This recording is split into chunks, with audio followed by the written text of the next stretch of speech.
All right, we're back tonight with the chaos that turned violent outside an ICE facility in New Jersey. Demonstrators clashing with agents who deployed pepper spray.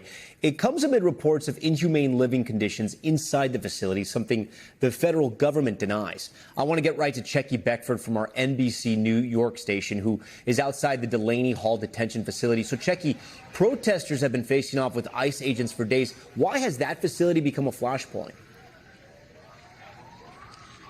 Well, Tom, I want to tell you about why it all started with a hunger strike on Friday, but I got to show you something here behind me.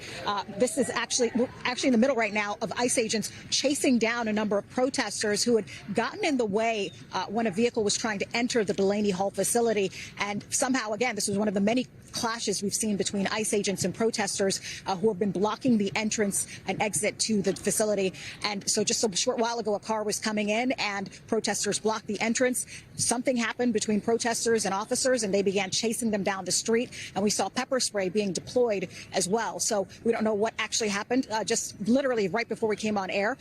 But protesters being chased by ICE, that's just one of the things we've seen here. Many of the tussles have been smaller in scale.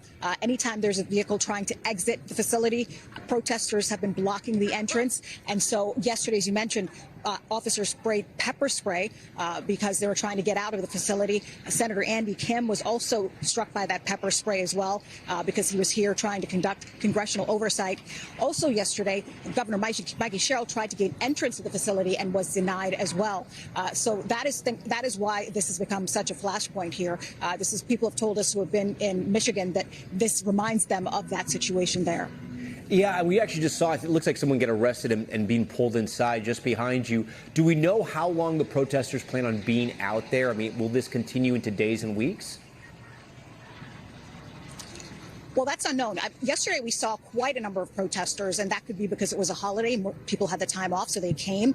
We saw fewer protesters today, but the numbers have grown since Friday. Again, that hunger strike began on Friday. We should note that DHS says there is no hunger strike, but Congressman Rob Menendez says he went in there today, and there is a hunger strike, so conflicting information. But in terms of how long they'll be here, it's unclear. Behind us right now, we have about two dozen, I should say, ICE officers that are standing guard in front of the facility, and about several dozen protesters that, again, keep getting into these skirmishes with ICE officers as they try to stop the vehicles from exiting and entering the facility. Okay, Checkey Beckford, always great to see you. We thank you for that. We thank you for watching. And remember, stay updated on breaking news and top stories on the NBC News app or watch live on our YouTube channel.